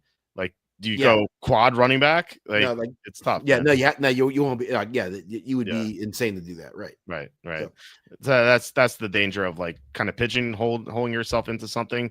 But like I said, if it's best player available by far, do it. If it's close, just go opposite position. yeah. Try to be more balanced. Think Detroit -1.5 is a good bet for tomorrow. Reports of DJ Uiagalelei starting in the second round. Seems like an easy fade. I guess so. I haven't really looked at it. I usually like to fade coaches who don't want to win in the preseason, and like Harbaugh doesn't have much experience with the Chargers, and Campbell's. I feel like his. I have to look at Campbell's record. I forget what it is exactly, but I don't recall him being that bad. Or maybe I'm wrong. Maybe I don't know. I kind of feel like he might be bad. I'm opening it right now. Dan Campbell's record in the preseason is 5-7. So there's really nothing to go on here. It's 4-2 in the past 2 years. Whereas Jim Harbaugh last year was 1-2 in his career with the 49ers. Jim Harbaugh was oh, hold on. I actually scrolled past it. Jim Harbaugh was 10-6 with the 49ers in the preseason. So I really don't see an advantage. So that's why I didn't post a pick. Hype around Diggs is insane. Yeah, I don't. We both agree. That's kind of crazy. What do you do in your league overdraft running back every single year? Example, I had to take Najee Harris in the third, as he was basically the last starting running back left with a pulse in the third. I don't think you don't have to take Najee Harris. Just take better players at the position, because like at some point your league mates are going to stop drafting running backs. They can't just keep drafting running backs. Right. And so like you're gonna go zero running back strategy and like hope that some of the backups emerge. But I would just draft high upside backups and stuff like that. And you're gonna get running backs get hurt all the time. Like you're gonna get some good starters. You can also do the waiver wire. Don't take Najee Harris in the third round just because your league mates did that. Like if you're in a position where like all the running backs are gone and it's that bad that you can get Najee Harris in the third round, like I can't even imagine like what sort of receivers you're getting in the third round. Like, are you getting like AJ Brown in the third round? Like, I feel like that's like the sort of situation you're looking at. It's like, don't draft Harris over AJ Brown. Like, never do that. Yeah, 100% agree. Yeah, if the league is just pounding on the running backs, then you just zig where they zag, right? Yeah, exactly. Go. There you would go to a receiver, and I do think there's some running backs, late that you could like. If, I don't like the zero RB strategy. I think hero RB is okay. I think zero RB most of the time is stupid. It rarely works out. But if you're forced into that because of the situation with your league, don't reach for players unnecessarily. Don't pass on good players. Like, so you can get some guys a little later. We mentioned Henderson, Dobbins and Bigsby and Blue and Jaden Reed and Isaac Guerrero. Like, there are some running backs late you could take, like Chuba Hubbard, Tony Pollard. Like those guys are all going later. Isaiah Pacheco, like. You could get 4 or 5 of those guys in the middle rounds to rounds 5 to 10, and probably be okay because you're getting you're getting studs in the first few rounds at the receiver position. Right. Yeah, exactly. Please rank JSN, MHJ, and Hill. I would put them in that order. What are your thoughts? Am I an idiot? Who's MHJ? Marvin Harrison Jr. Oh my, sorry. I'm like, who the heck is that? To me, it's JSN is definitely the best one, and then I think there's a chasm between the next two, and I think it depends on what your risk factor is with the Dolphins, right? I mean, Tyreek Hill I think has more upside than Marvin Harrison Jr. at this stage, but has a way lower floor. I think I agree with that. Yeah. I would go in this order, as I said. Cowboys over 7.5 wins is a smash bet. You know what is a smash bet? There's arbitrage here. You can go Dallas over 7.5 minus 125 on FanDuel, and you can go Dallas under 7.5 plus 150 on BetMGM. No matter what you do, you can win money either way. It's free money. So actually, I think I calculated it's like a 12 or 24%. I forget what I said. It's like 24% return year over year. It's much better than like any dividend in the market. So you get it's like definitely. I think there's some good arbitrage opportunities out there. I don't like Dallas over 7.5, but I don't love the under 7.5 either. So I'm not touching it. Harbaugh says no veterans are playing. Well, Hampton's playing apparently, from what I heard, which is kind of weird. But it's like old school coach sort of nonsense. I think. Never again with Zamir White in the third round. Yeah. Some say bet the team with the best running quarterbacks. The defense is so bad in the fourth. Yeah, that's a good strategy too. Usually the like one of the best preseason quarterbacks of all time was Pat White when he was with the Dolphins. Like he never did anything in his regular season career, but he was awesome. Tyrod Taylor back in the day when he was a backup for the Ravens, he was phenomenal in the preseason. Kyle Sloter, he was great. So I miss all these guys. I did that in 2023 and it crushed me with 0 RB. Yeah, it's tough if you go into the draft hating it or trying to do that. I wouldn't do it, but like if you're forced into it, then I it makes sense. Don't reach on bad players. If Tua stays upright all year, you might slide into second. Yeah, I mean that's a big question mark. Like Tua is probably going to get hurt. That's so good. Hopefully the bookie doesn't get you. Well, it's two different bookies. I said it's over on FanDuel and it's under on BetMGM. So you don't have to worry about the bookies. They don't know. They don't like FanDuel doesn't talk to BetMGM. They're like, hey, this Walter guy bet the over here. You bet the under in your book. Like they don't talk to each other. They don't care. I will say this: absolutely do not bet both sides on the same sports book. Don't bet the over and under on the same sports book. Like the hedge or something. They will red flag that and they will ban your account. That's something they do not like. So definitely keep that in mind. But different books, that works. Miami's lost their secondary to injury. That should put the Dolphins in passing situation in many games. Yeah, except they can't pass protect. That's the problem. Like Tua's going to go down. Like they have no Terran Armstead. They have no tackle help protection at all. Well, that's like Patrick Paul's great or something, but he looked awful last year. Same thing happened to me last year. All the running backs are gone, so I went Chase, London, Nico, then you got Connor, made the championship. Yeah, exactly. Like you just like Kenny said, zig when they zag.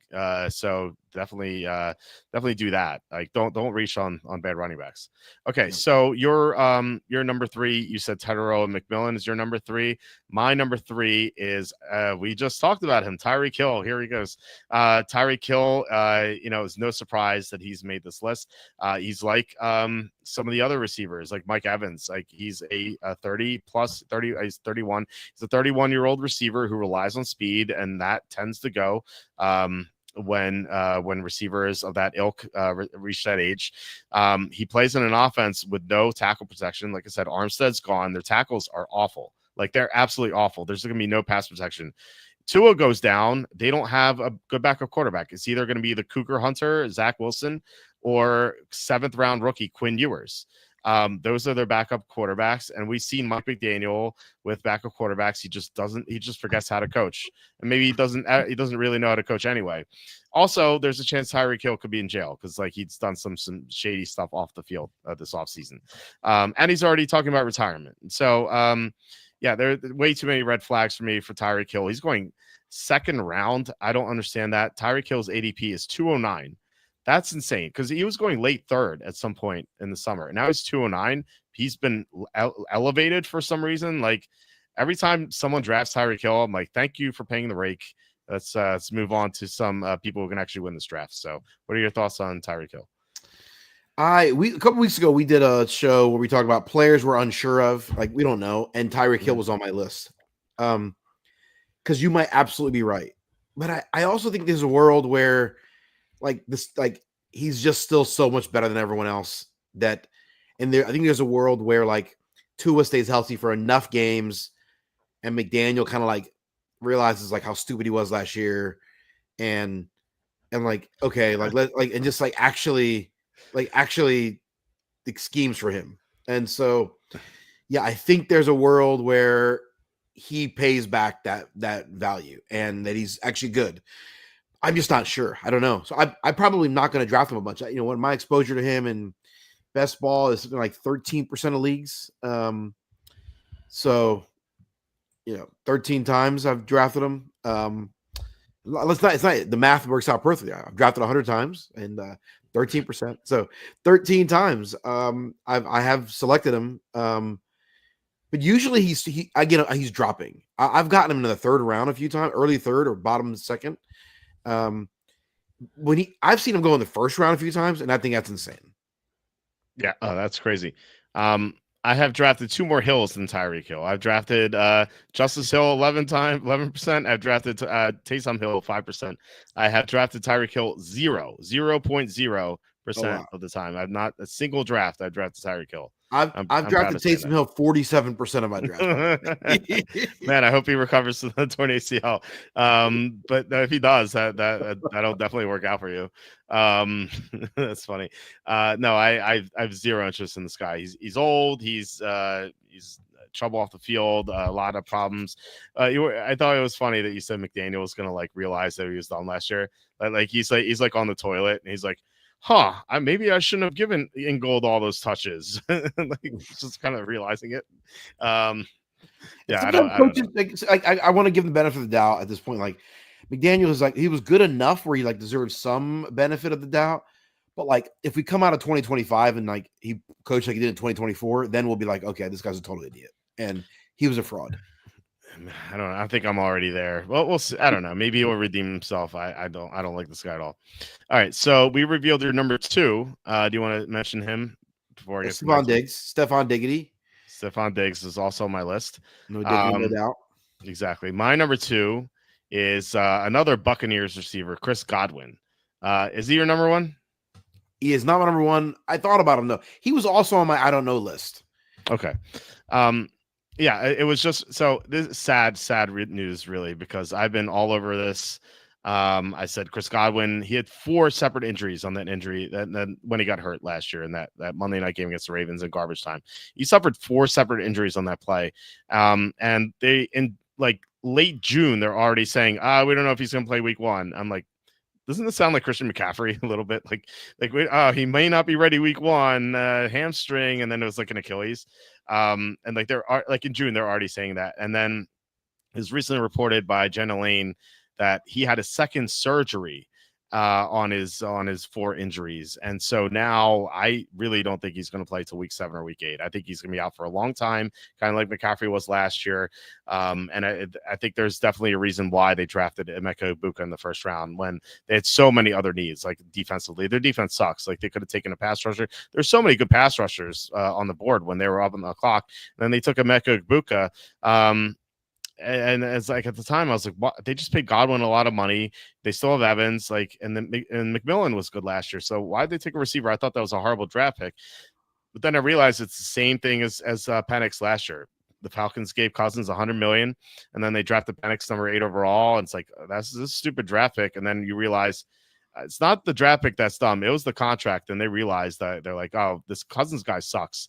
Let's draft Penix. And I think the Buccaneers came to the same realization. They gave Chris Godwin like $60 million, and then they saw him try to practice and not being able to like move at all, and they're like, oh man, this guy's done. This guy's cooked. So they decided to draft Egbuka. I can't envision a scenario in which I would draft Chris Godwin. He's going. What's his ADP? It is currently 802. It was 6th round, and he's dropped to the 8th round. He's dropped dramatically. Yeah, I'm still not even considering him. Like, it would have to be like 14th, 15th round for me to think about Chris Godwin. He's my number 67 receiver. Well, I just give it. I mean, the ADP is calculated over. I think it's a 28-day rolling period. Is what I think I read. Is that right? I don't know. You could be right. I'm not sure. I think I read that. So it's like, you think about, I mean, there's dozens of drafts, if not more, every day, right? So he was a high 6th round pick just a week ago, and now he's a high to mid 8th round pick, which like for him to drop that much means he's like the average is still including some of the draft picks from before the surgery was announced. So he's actually, I've seen him dropping to like the 9th round a couple times. I think in a week or 2, you're going to see him go even like he's going to continually drop. So I think you're right. Like if his ADP were to have stayed in the 6th or 7th round, that's a massive bust. But I kind of calculated that like his ADP is going to drop and it's going to continually drop. And so by the time you get to season long drafts, I think his draft stock will collapse quite a bit. Yeah, I'm looking at the number 14 on his jersey. I'm like 14th round, maybe. I don't think he's gonna get that low. No, but, he never will. Although, yeah, I think there's like at least a chance that like I'm in one of my drafts and like everyone thinks like me with Godwin and like no one touches him until like the 14th round. And it's funny. It's like I don't know if I would draft him in the 14th round. Like that's how bad he is. Like at this point, like I like would I draft Godwin or like one of the handcuff running backs like a Grando's going earlier, but like a Ray Davis or Jalen Wright or Algier. I think I'd rather have those guys than Chris Godwin. Like I don't think Chris Godwin's going to give you anything this year. Like I don't see him doing anything at all this year. Like maybe one good game late in the year or something. That's it. Yeah. He late in the year, he still looked good. And so like he had moments where he looked good.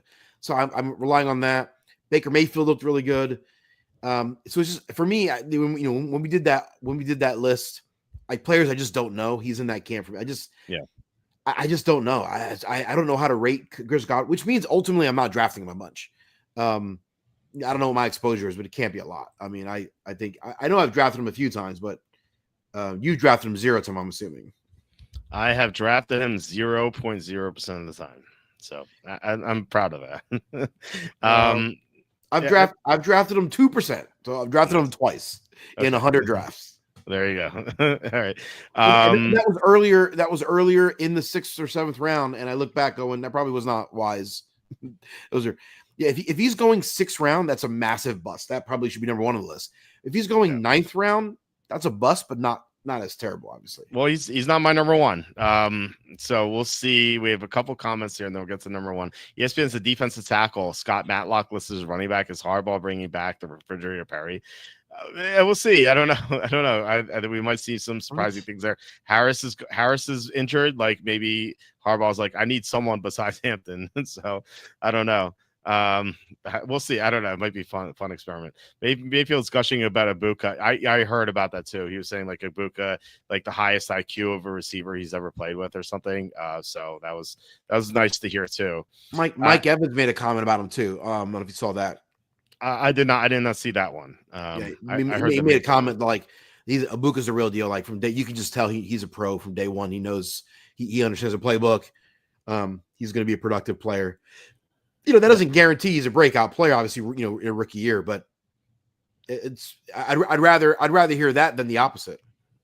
Yeah, think about like he's shined at Ohio State. Like he's played with so many good receivers, like his time there, like Garrett Wilson, Jackson Smith-Njigba, Jeremiah Smith, who's going to be top 5 pick when he comes out like 2 years from now.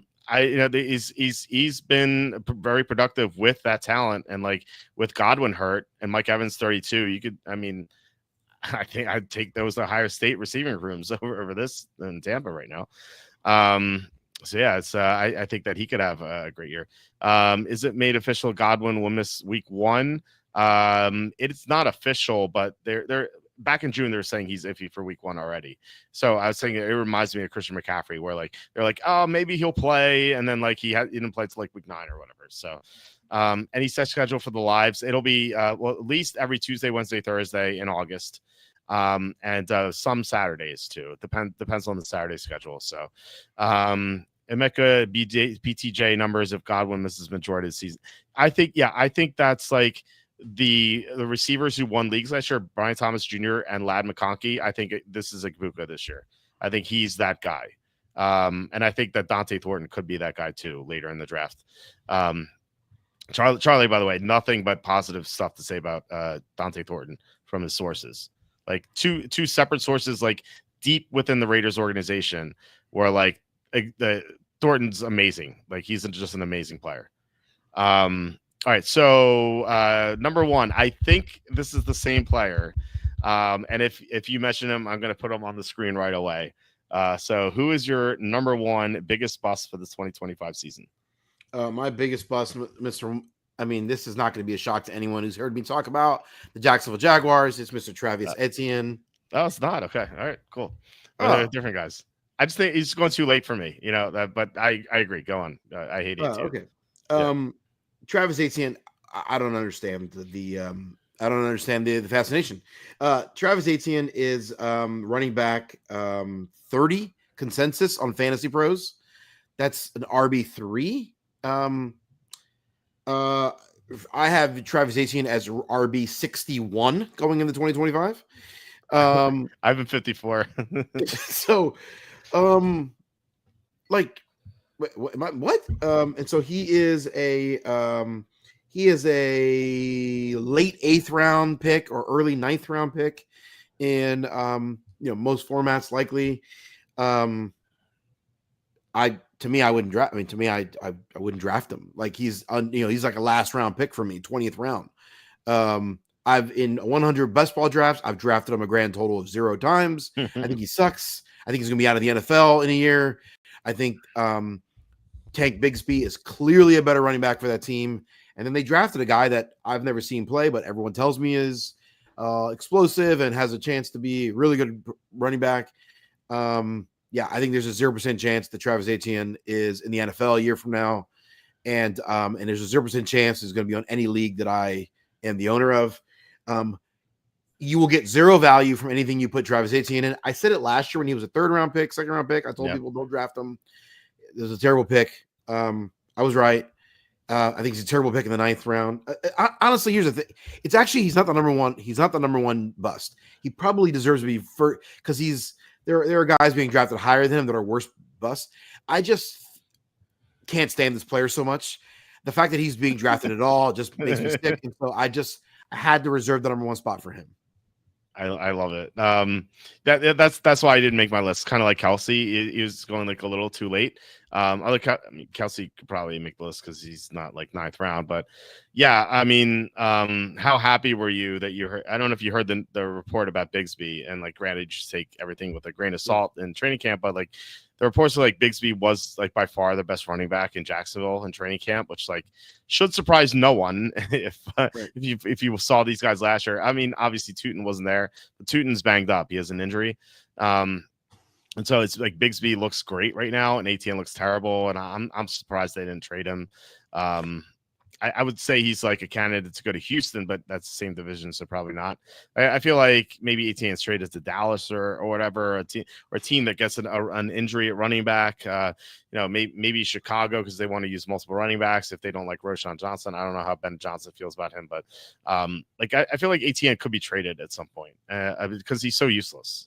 And I think Liam Cohen kind of understands that, and just based on the reports, it's not really a surprise that he's struggling, and Tank Bigsby is, or Cartavius Bigsby, as you say, is much better. Yeah, so that's pretty cool. I'm drafting Tank Bigsby again, just off that report, just because I was concerned about like the 3 running backs, but yeah, I mean, I probably shouldn't have gone off of him, and I've drafted Bigsby a fair amount, so not as often as you have though. I have Bigsby in 47% of leagues. Nice. I've been 10%, which is I think that should be higher, but I love it. I think that's a huge win for you for sure. He's my third most running back. Nice. Yeah. Who's your top 2? Keaton Mitchell and Joe Mixon. Oh no, not Mixon. Oh man, sorry to hear that.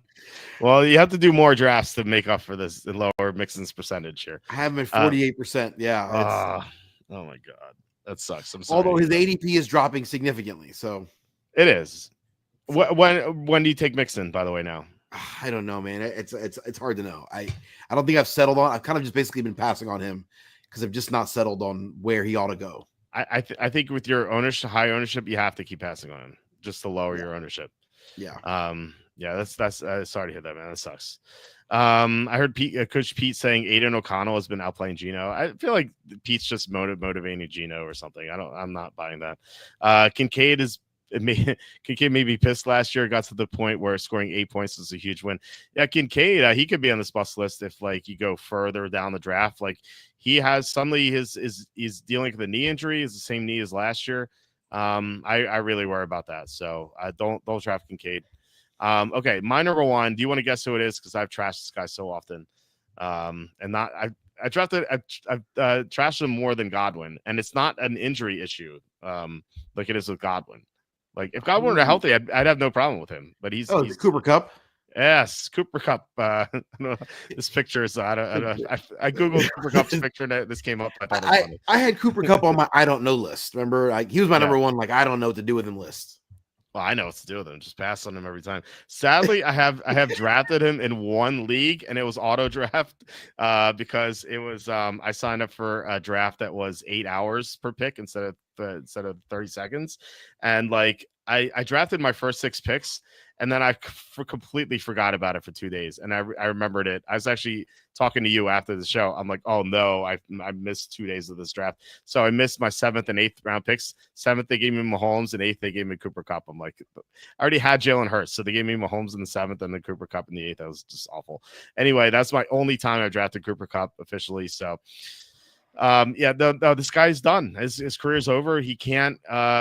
He just can't play anymore. He was not even on the field in the playoff games. Like late in garbage time against the Eagles, yes, that's when he played. But like even early against the Vikings, he was not on the field.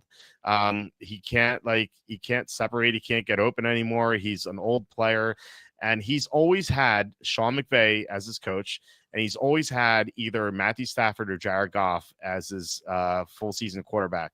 Now he's going to have Sam Darnold, who I will not be surprised if he's benched for Jalen Milroe. And he's going to have a far less competent offensive coach coaching him. Also, different system. Obviously, you mentioned going to a different team. That's another issue. And I don't suspect he's even going to be the third pass catcher on the team. It's going to be, and not counting the running backs even, it's going to be Jackson Smith-Njigba, obviously. They have Marcus Valdes-Scantling, who had some good performances last year with Derek Carr. And then Elijah Arroyo is the tight end who's really coming on, looks like a potential tight end sleeper. I think they're all going to be more involved in Cooper Cup. I think Cooper Cup by the second half of the year is just going to be a non-factor.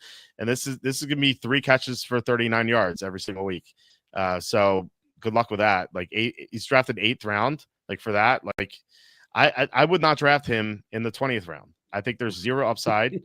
There's no reason to draft him. There's zero reason. He's not going to give you anything. There's no upside. So this is my biggest bust. I laugh every time he's taken. And once again, thank you for paying the rake. When we did that list a couple weeks ago, the top 10 players we're not sure what to do with, or we're not, he was number one on my list. And I was intentionally I didn't want this list to just overlap that, to be the same. Like I kind of want to, yeah. But functionally, I've not taken him once in my 100 leagues. And so for the same reason, like everywhere he's being drafted, you're like, gosh, there's 10 guys at least that are easily better than this guy. I'm not out on him as you are totally. I mean, I've drafted him fewer times than you have technically. So I get that's awesome. So technically, I'm more out on him than you are, I guess. I wish I could just get my money back at this point with this league I did. It's a $33 league. It wasn't even a cheap league. It was $33. I just forgot about it for 2 days. I'm not totally out on him because I watched him play at the end of the year last year. I'm like, he looked cooked, but I'm like, is it because of injury or because they phased him out, or does he really just suck? Is he done like you're saying, or is there something else? And I just don't know. And so that's why I'm just staying away. So I think people would generally be wise to stay away. He's 32. I mean, his career's he had a great run. I mean, he had some great seasons. And he's white, so that's got to be up against him up here. He had that Triple Crown season. Like he was awesome for a time. But he was unbelievable. Oh yeah, all good things come to an end, unfortunately. So this is the end of his career. He's gone to Seattle, some awkward outpost where he's not going to be doing anything. He's kind of forgotten. He's it's kind of like being exiled to Men of the Night's Watch almost. Like he's just in the Northwest, just secluded. Everyone's going to forget about him. He's from Central Washington, isn't he? Oh yeah, that's true. He went to Eastern Washington for college. There you go. He's from my wife. Side note: my wife was born in Wenatchee, which is right in the middle of the state. Okay. When she was 2 years old, she moved to Texas. So she really was raised in Texas. My wife's a Texan, but she was born in Washington State. Well, Cooper Cup is from the area. I only know that because family reunion. Some of my wife's cousins were big Cooper Cup fans. So. Okay, interesting. Yeah, that's there's not much else to be proud of out there. Um, so I should say Twin Peaks is pretty close to that. Well, Twin Peaks is in Washington State, Eastern Washington. So that was a great show, one of the best shows of all time. So anyone who likes good TV should watch that. By the way, real fast, Netflix. There's a movie called Until Dawn. I think it's called. It just came on. Really good, really good. Like one of the best horror movies I've seen in a while. Some people don't like that genre, but it was unique. I will say that it had a twist on it that was, basic premise. Like five like 20 something year olds have to survive the night in this weird house, but it's a lot different than what you would think, and it was a pretty cool twist, so I liked it. I watched it last night while I was working, so it's my recommendation for TV. And again, I would recommend the 8 Show, which I don't know if you've seen yet, but that's a great fantastic show. Okay, so yeah, that's about it. Anything else on the way out? Any final thoughts here? So again, I've already alluded to it multiple times already. I've already mentioned that, we did the list a couple weeks ago. Players we're unsure about. More and more, like they're just players. I'm like it's hard to call them a bust, but it's like a player like Travis Hunter, like he's being drafted late 6th, early 7th round, but he could be awesome. Like who knows? Like maybe he's awesome, but he could also be terrible. And I wonder, so like players like that, it's hard to label them a bust. Like, I'm like, I don't know if he's going to totally suck. Where like, I know for sure Travis Etienne is going to suck. Like there's a different story. Like I know Diggs is not going to I know Diggs is not going to return the value that he's being drafted at. I know McMillan's not going to, like, there are certain players like, I just know it's not going to happen. There's no world in which that's a reality. No. I think there's a distinguish. I think it's valuable for people who are drafting to distinguish between players that you're unsure about and have like a wide range of outcomes, like could totally be great or totally be awesome, versus players that will suck. Players that will suck, just don't take chances on those guys. Like players that you're not sure about, maybe you take calculated risk with. Yeah, 100% for sure. These rookies have their upsides. Like we could be wrong with McMillan. We talked about before. I think it's just going too early, but I still think that there is the upside with the rookies. I like Hunter more than you do. I did not like him when he's going late 3rd, early 4th, like in the beginning of the summer. Like we talked about that, how the rookies are going too early. But like now he's going, like, I'm getting him 6th round, and I'm like, okay, I don't mind him there. I think I'd rather have a Dunze, but I still like, if Dunze's gone, I will take Travis Hunter. And I've done a couple of drafts. So I took Brian Thomas Jr. and then Hunter and then Trevor Lawrence. I almost took Hunter I had the 702 pick, and there was one pick left. He was on the board at 701, and I was like, man, Travis, and 100. I still have not drafted Travis Hunter even once. And I said, if he's there at 702, I'm going to draft Hunter, whatever. Like, he's not the best player on my board, but I'm going to draft him because I have not drafted him at all. And he went 701, so I didn't get him. Okay. Twin Peaks is filmed in North Bend, last town before you go to Snoqualmie Pass. Technically Western Washington. Okay, I stand corrected. I thought that was Eastern Washington. Walt only watches Asian TV shows and definitely has a thing for Asian. Well, I watch shows other than Asian shows, but I do definitely have a thing for Asians. I'm not going to deny that at all. And by the way, the Until Dawn had a hot Asian chick in the movie, so there you go. Maybe that was part of my interest there. Walt loves his Asian. Yes, 100. Yeah, I'm not denying that at all. I've admitted that as much in the past. Sinister is a solid horror movie, kind of low budget, but that was twisted. Okay, Sinister. That was I may have watched it actually. It sounds familiar. Maybe I have. I don't know. Maybe I haven't. I'll have to check it out because I've seen previews of it. I guess I haven't, or maybe I was probably recommended it or something. So I'll have to check it out. So, all right, guys, that is it for tonight's show. Thank you so much for watching and commenting. Really appreciate it. Thank you, Kenny, for joining us once again. And we had a lot of overlap, which we didn't expect. So that was pretty cool. How many players do you have overlap? 4? I think so. Yeah, I got your 5, 4, 3, and 2, right? So yeah, 4, right? Yeah, that's crazy. It's crazy. And then we had some disagreements too, so it's pretty cool to have a mix of both. All right, so you're from thecapisfake.com. Do you want to talk about that before we head out? Yeah, I am working on some research projects again. I am on baby watch, so we'll see how it works. But I am working on some research projects. I am currently working on my draft plan. So I finally put together my whole ranks. I've kind of been toying, tweaking, and finally put together ranks, and I'm working on my draft plan. I did it last year. If you go back and look at my 2024 draft plan, it was pretty dang good actually. It's still on the website, and so if anyone wants to see, if Kenny knows what I'm talking about, you can go back and look at my 2024 draft plan.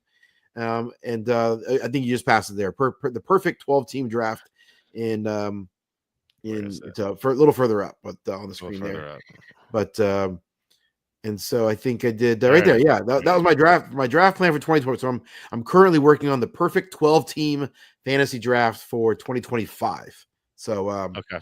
Anyway, that is that's my draft plan. So I don't really do ranks and projections. Certainly not projections. I know we've talked about it before. What I do is I do a draft plan every year. I go, okay, in the first round, second round, I tend to do this. I'm going to do this. I make a plan for each round, and I think that works better for me. And so, anyway, my hope is to have that up in the next week. Yeah, looking forward to that. That's awesome. It's good to have your draft plan here as someone who's in your league. Because I feel like I'm at a disadvantage posting my rankings, and I've gone to drafts before. I look on my right, someone prints out my rankings, so I go to look on my left, someone has my rankings. I'm like, I'm not getting anyone. Am I? It's funny, it's cool at the same time, but then it's also frustrating because I just don't get anyone I like. What is the over under on the weight of the baby? I mean, what are we thinking here? 9 pounds, 7 ounces. Both, it's funny, I am not a small man, and my wife, whom I love dearly, we're not the smallest people around. And so but our first two children were actually small, 7.5 pounds each. So see, I was going over because she's going to be past her due date tomorrow. So yeah, I was thinking maybe on the bigger side a little bit, but okay, maybe it's going to be 8 pounds. I'd say 8 pounds, 3 ounces. All right. A little bit bigger than the other ones. We've been surprised. The doctors have been surprised too that are based on the genetics. They would have thought our kids are bigger, but interesting. Maybe we malnourished them. Yeah, to echo Brian here, congratulations, Kenny. We'll wish you all the best, and like I said, probably not gonna be in the show next week, but in 2 weeks, I assume you'll be back. You'll be a father of 3, so very, very exciting. But yeah, we'll be back tomorrow. So the Hall of Fame game is tomorrow. So I didn't book a guest because we don't know when we're gonna go live. I feel like in the second half when nothing's going on and they're just interviewing random people, I might go live to do a best ball draft or something. So we'll play by ear. So I don't have a guest book for tomorrow, but maybe I'll ask someone to come in, but we'll see. But yeah, anyway, thanks guys so much for watching once again. Please hit like, subscribe, comment below, share this video, visit the link in the description for the merch store, visit walterfootball.com for tons of content. And yeah, we'll be back tomorrow. Look forward to the Hall of Fame game. I guess it's the only football we've had since February. So should be sort of fun. No one's going to play, but it's going to be sort of fun. But yeah, anyway, hope you guys have a great night, and I will talk to you later.